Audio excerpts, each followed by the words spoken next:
졸업은 뭐죠? 어떤 한 단계를, 과정을 잘 마쳤다는 의미죠. 그런데 졸업은 그 단계를 마치면 끝이 아니에요. 왜냐하면 또 뭐가 기다리고 있기 때문에 그렇죠. 새로운 과정이 또 기다리고 있기 때문에 그래요. 그죠? 유치부를 졸업하면 뭐가 기다리고 있죠?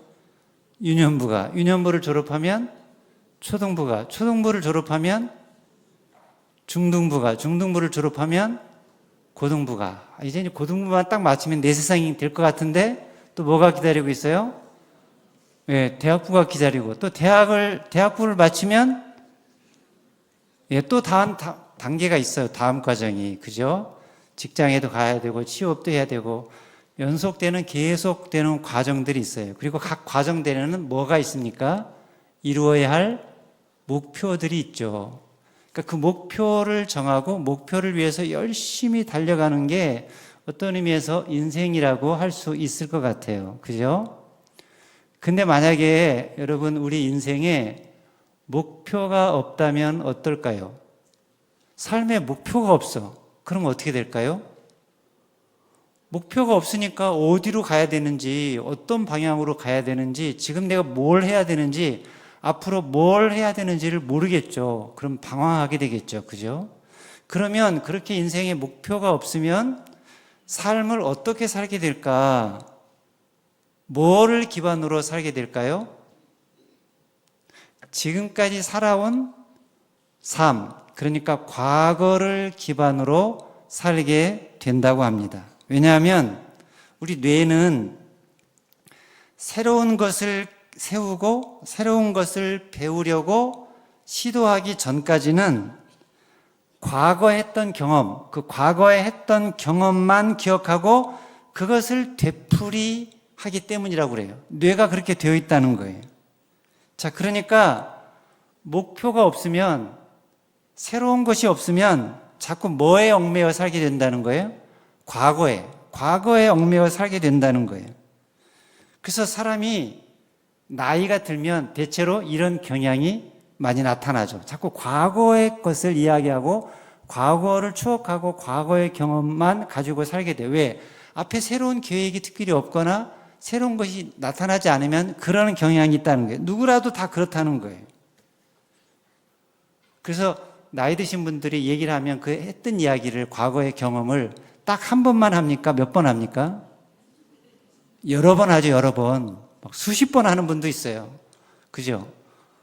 그만큼 우리 뇌가 그 과거의 경험만 자꾸만 기억하고 되풀이하는 경향이 있기 때문에 그렇다는 거. 어떻게 하면 그렇다는 거예요? 목표가 없으면, 삶에 새로운 목표가 없으면 자동스럽게 그렇게 살게 된다는 거예요. 그러니까 꼭 나이가 들지 않더라도, 나이가 젊더라도 새로운 삶의 목표나 기대가 없으면 자꾸 과거를 기억하며 되풀이하는 경향이 있다는 거예요. 한 예를 들어볼까요? 선사시대 한 과정이 있었는데요. 아빠는 굉장히 가부장적이고 보수적이고 가족의 안전을 최우선으로 여기고 살고 있어요. 근데 딸이 있는데 딸은 늘 새로운 세상에 대한 관심을 가지고 있어요. 새로운 것에 대한 관심이 많아요. 근데 그런 딸을 바라보는 아빠는 마음이 어떠냐면 걱정스러워요. 그래서 가족에게 안전한 울타리 역할을 했던 동굴에서 절대로 못 나가게 합니다. 동굴이 무너지는 순간에도 아빠는 쉽사리 동굴을 떠날 결심을 못해요. 왜 그럴까요? 아빠에게는 새로운 목표가 없었기 때문이에요. 그리고 동굴에 있으면 안락함을 느꼈기 때문이에요. 그래서 언제나 지금까지 살아왔던 과거 경험을 토대로 해서 현재를 살아가고 미래를 살아가고 있기 때문이에요. 옛날 원시 시대에는 새로운 도전은 죽음과 직결된다. 죽음과 직결되는 경우가 많았기 때문에 아빠에게는 새로운 것, 새로운 세상 자체가 두려움이었던 거예요. 근데 그렇게 사니까 거기는 어떤 변화도 없고 어떤 발전도 없는 것이요. 목표가 없으면 그렇게 된다는 거예요. 또 새로운 삶의 목표가 없으면 어떻게 되냐? 삶의 만족도가 낮아진다고 심리학 연구 결과가 이야기를 합니다. 그러니까 목표가 있는 사람과 목표가 없는 사람들 조사를 해봤더니 삶의 만족도가 크게 차이가 난다는 거예요. 목표가 있는 사람이 훨씬 더 삶의 만족도가 높게 나왔다는 거예요. 왜냐하면 그 목표가 삶의 의미를 제공하고 자신의 인생에 대한 방향성을 제시해 줌으로써 삶의 만족도를 높여주는 역할을 한다는 거예요. 또 목표가 없으면 어떻게 되나? 자신감이 낮아진다고 그래요. 왜냐하면 새로운 일을 하려고 그러면 그 일을 한 것에 대한 성취 경험이, 성공 경험이 없기 때문에 새로운 것이 나타나면 벌써 마음이 불안해지고 두려움이 앞선다는 거예요. 용기가 필요한데 성공한 경험이 부족해서 시작하기 전에 포기부터 하게 된다는 거예요. 또 목표가 없으면 어떻게 되느냐? 다른 사람의 삶에 쉽게 영향을 받게 된다고 합니다. 내 삶에 목표가 없으니까 자꾸만 다른 사람들을 봐요. 다른 사람들을 구경하고 다른 사람들의 삶을 따라하게 돼요. 다른 사람들은 어떻게 사는지 그게 관심이에요. SNS, 유튜브 그런 걸 열심히 봐요. 다른 사람들은 어떻게 하는지. 그래서 그 다른 사람들의 삶에 자연히 내가 영향을 받아서 그 사람들의 말에 따라 삶에 따라 내 삶도 이리 흔들리고 저리 흔들리는 휘둘리는 삶을 살게 된다는 것입니다. 그래서 목표를 세우는 것이 중요한데 근데 그 목표도 그냥 순간순간 단기 목표가 아니라 장기적인 목표를 세우는 것이 중요하다고 합니다.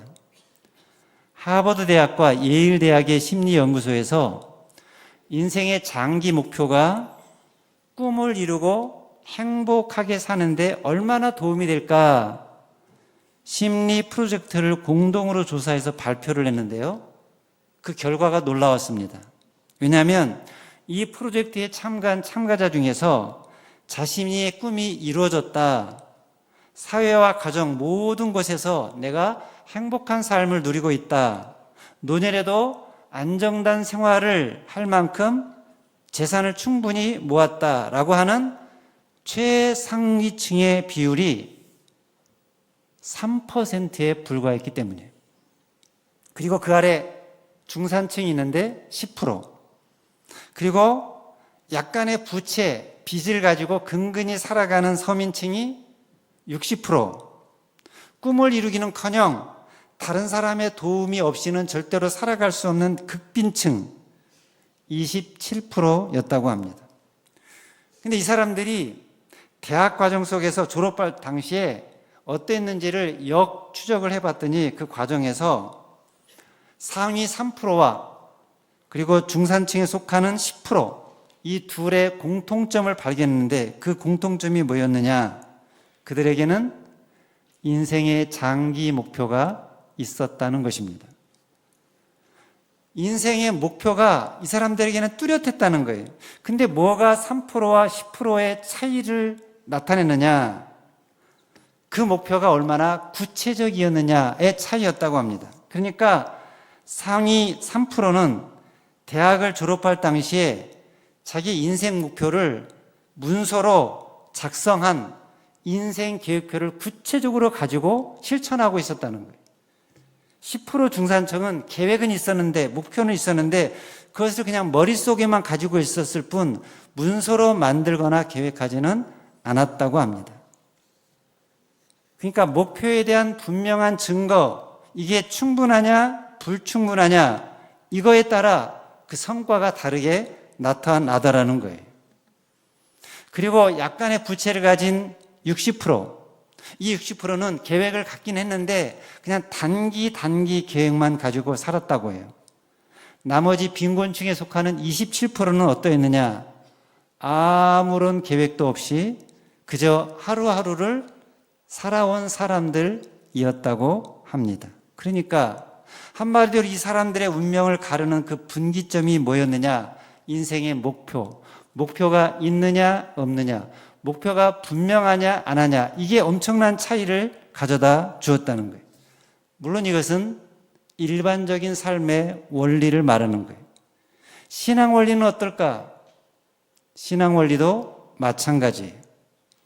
신앙의 분명한 목표를 정하고 그 목표를 향해서 달려가는 사람과 목표가 없이 그냥 살아가는 사람과는 너무나 큰 차이가 있다는 거죠. 여러분, 사도 바울이 그렇게 수많은 환난과 어려움이 있었음에도 불구하고, 수많은 반대와 위협이 있었음에도 불구하고 끝까지 신앙을 포기하지 않고 좌절하지 않고 끝까지 믿음을 지키고 선한 싸움을 싸우게 된 이유가 뭘까요? 어떻게 억울하게 모함을 받고 감옥에 갇혔는데 그 속에서도 낙심하지 않고 절망하지 않고 기뻐하며 찬송할 수 있었을까요? 그에게는 목표가 분명했기 때문에 그렇습니다. 장기 목표가, 영원한 목표가 있었기 때문입니다. 영원한 표대가 있었기 때문이에요. 그래서 주변 상황이 어떻게 변하든 다른 것 보지 않고 사람들이 뭐라고 말하든 그런 것에 휘둘리지 않고 늘 그 표대를 향하여 달려갔다는 거예요. 오늘 본문 빌립보서 3장 12절 14절이 그 말씀인데요. 다시 한번 같이 읽어볼까요? 시작. 내가 이미 얻었다 함도 아니요 온전히 이루었다 함도 아니라 오직 내가 그리스도 예수께 잡힌 바 된 그것을 잡으려고 달려가노라. 형제들아, 나는 아직 내가 잡은 줄로 여기지 아니하고 오직 한 일, 즉 뒤에 있는 것은 잊어버리고 앞에 있는 것을 잡으려고 표대를 향하여 그리스도 예수 안에서 하나님이 위에서 부르신 부름의 상을 위하여 달려가노라. 자, 바울이 정한 표대, 그 표대가 무엇이었습니까? 바울이 정한 늘 거기에 이르려고 달려간 목표, 그 표대가 누구였습니까? 예수님이었어요. 예수님을 닮아가는 거, 예수님처럼 되는 거, 그게 바울의 목표였다는 거예요. 바울의 표대였다는 거예요. 물론 처음부터 그러진 않았죠. 이전에는 그러지 않았어요. 바울은 한때 신앙의 잘못된 표대로 인해서 예수 믿는 사람들을 괴롭혔던 사람이죠. 예수 믿는 자들을 비방하고 예수를 비방하고 예수 믿는 자들을 박해하고 핍박했던 사람이었죠. 그렇게 하는 것을 당연한 것으로 여겼어요. 합당한 것으로 여겼어요. 의로운 것으로 여겼어요. 그 이유는 신앙의 표대를 율법에 두고 살았기 때문이에요. 그런데 그가 율법을 자기 신앙의 표대로 삼기는 했는데 하나님의 뜻과는 전혀 달랐어요. 하나님의 뜻은 뭐냐면, 율법을 주신 하나님의 뜻은 율법을 통해서 자기가 얼마나 심각한 죄인이라는 것을 깨닫고, 그래서 누구에게로 향하게 하려고? 예수 그리스도에게 향하게 하려고, 그래서 예수를 통해서 참된 의를 얻고 구원을 얻게 하려는 것이 하나님의 뜻이었어요.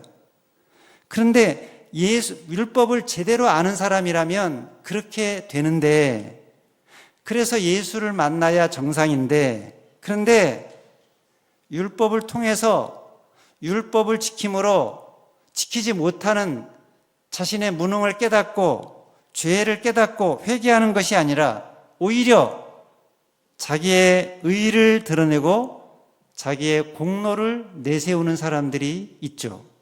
바울이 그런 사람이었어요. 다메섹 도상에서 예수님을 만나기 전에는 바울은 철저히 율법주의자였어요. 율법을 지킴으로 자기의 의를 성취하기 위해서 특별한 열심을 가지고 있었어요. 율법을 지키는 데는 무서울 것도 없고 거칠 것도 없었어요. 그래서 율법이라는 칼을 자기 마음대로 막 휘둘렀어요. 마치 자기가 무슨 하나님의 대리인이라도 되는 양 그렇게 했어요. 그러다가 다메섹 도상에서 빛 가운데 예수님을 만난 후 완전히 달라졌죠. 율법이라는 표대가 부서지고 복음이라는 새로운 표대가 세워졌기 때문이에요. 예수를 만난 바울은 자기 표대를 누구 안에 고정을 시켰냐면 예수 안에. 예수 안에 표대를 고정시켰어요.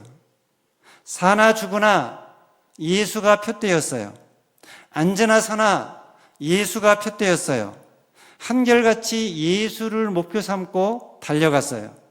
그리스도를 얻는 거, 그리스도 안에서 발견되는 거, 그게 그의 목표였어요. 그리스도를 얻는다면, 그리스도의 이름이 존귀하게 된다면 나는 어찌 되어도 상관없다고 여겼어요.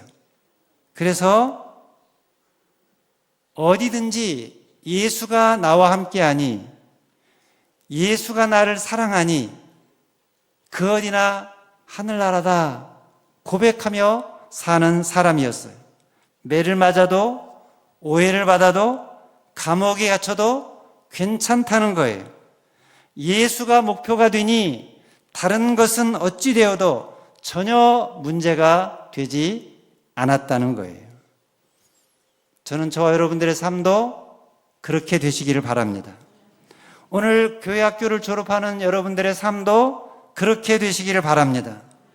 여러분, 다른 사람이 여러분 앞에 있든 뒤에 있든, 다른 사람들이 여러분에게 뭐라고 하든, 여러분의 삶의 환경이 어떠하든 그런 것에 신경 쓰지 말고 바울처럼 오직 예수님을 목표로 삼고, 어떻게 하면 예수님을 닮아갈까? 어떻게 하면 예수님처럼 살까? 어떻게 하면 예수님의 사랑 안에 거할까? 어떻게 하면 예수님의 말씀대로 실천할까? 그것을 여러분의 삶의 인생에 가장 중요한 목표로 삼고 살아가시기를 바랍니다. 오늘 토요학교 EBS 어린이가 졸업을 했는데 토요학교의 목표가 바로 그거예요. 토요학교 EBS, 다른 말로 그로잉 EOE라고 하는데, 그로잉 EOE는 누가복음 2장 52절에 예수님처럼 자라나는 것을 말해요. 같이 한번 읽어볼까요? 시작. 예수는 지혜와 키가 자라가며 하나님과 사람에게 더욱 사랑스러워 가시더라. 이 말씀처럼 예수님을 닮아서 예수님처럼 키와 몸과 지혜와 사랑이 점점 자라가서 예수님을 닮은 사람이 되어서 하나님과 사람들 앞에 사랑받는 거, 그게 목표라는 거예요. 교회학교 목표도 마찬가지예요. 예수님처럼 되는 거, 예수님처럼 사는 거, 그것을 가르치고 배우게 하는 것이 주일학교 교육이에요. 아까 신성학 가르침대로 살겠다, 배워서 남주자, 그저 그 모토를 얘기했잖아요. 신성학 모토인데 사실은 누구의 모토예요? 누가 그렇게 사신 거예요? 예수님께서 그렇게 우리에게 본을 보여주셨기 때문에 따라가는 거죠.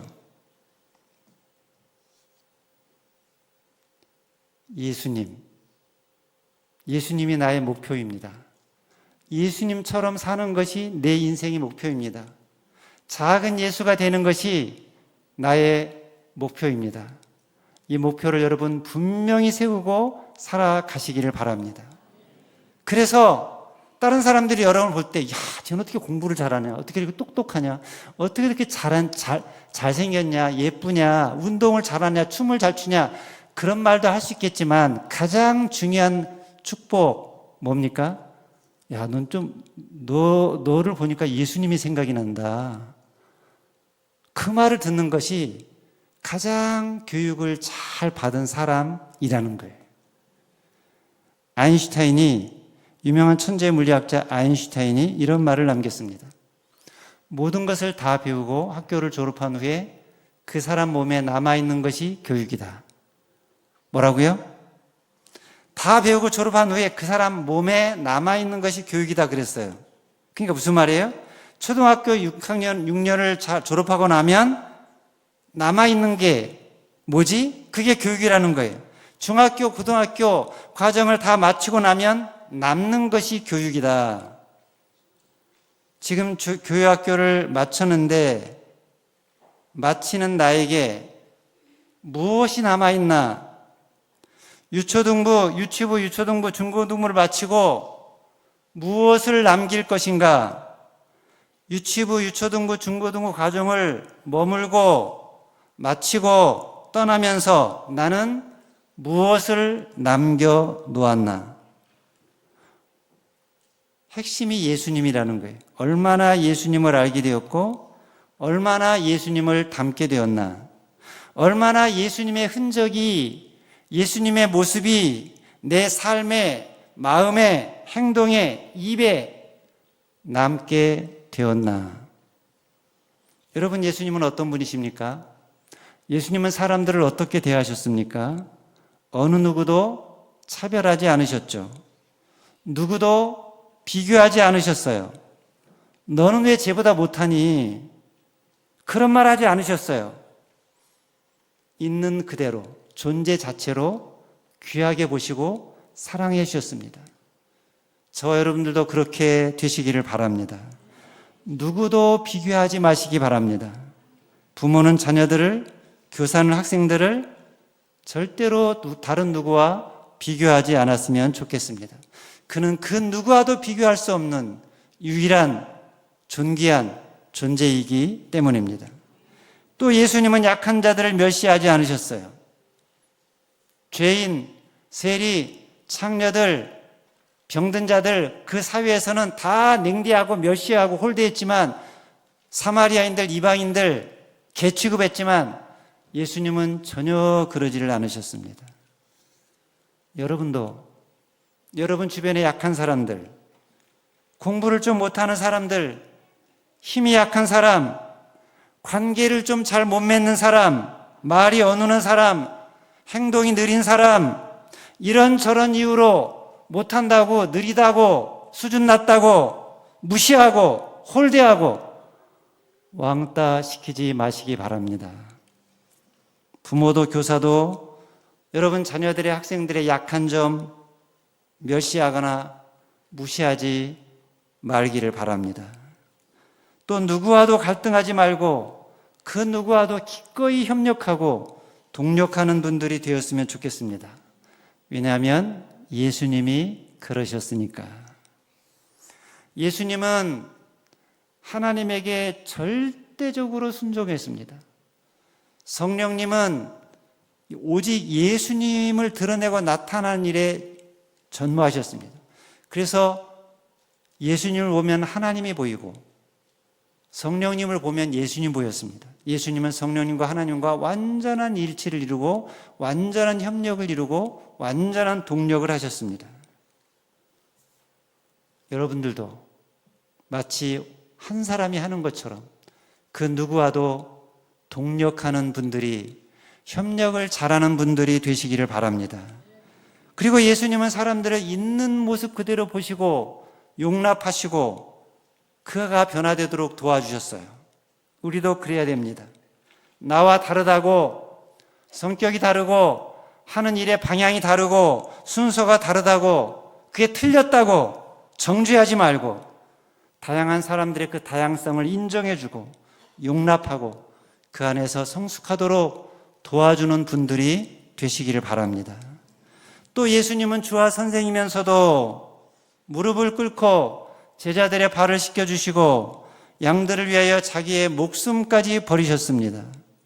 이런 예수님을, 이런 예수님의 모습을 닮아가는 것이, 이런 예수님을 닮아가게 하는 것이 그게 교육이고 그게 교회학교 교육의 목표라는 것입니다.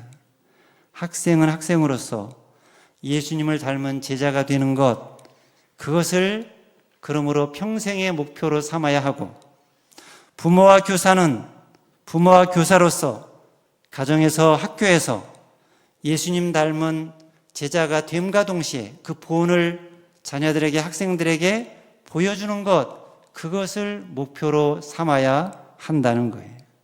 그래서 저와 여러분들이 학생이든 교사든 자녀든 부모든 모두 동일하게 시간이 지날수록, 나이가 들수록, 한 과정을 졸업할수록, 졸업하는 과정이 많아질수록, 늘어날수록 다른 것이 아니라 남는 것이 뭐가 많아지는 사람? 예수님 닮은 모습이 많아지는 사람.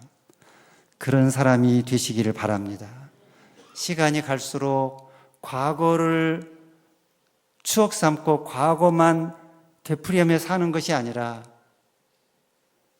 영원한 목표이신 예수님, 그 예수님을 바라서 끊임없이 바울처럼 달려가는, 그래서 나이가 들수록 과거 회상이 아니라 예수님이 생각나고 예수님의 모습이 더 깊어지고 많아지고 더 높아지는 그런 인생의 주인공들, 저와 여러분들 되시기를 주님의 이름으로 축원합니다. 기도하겠습니다.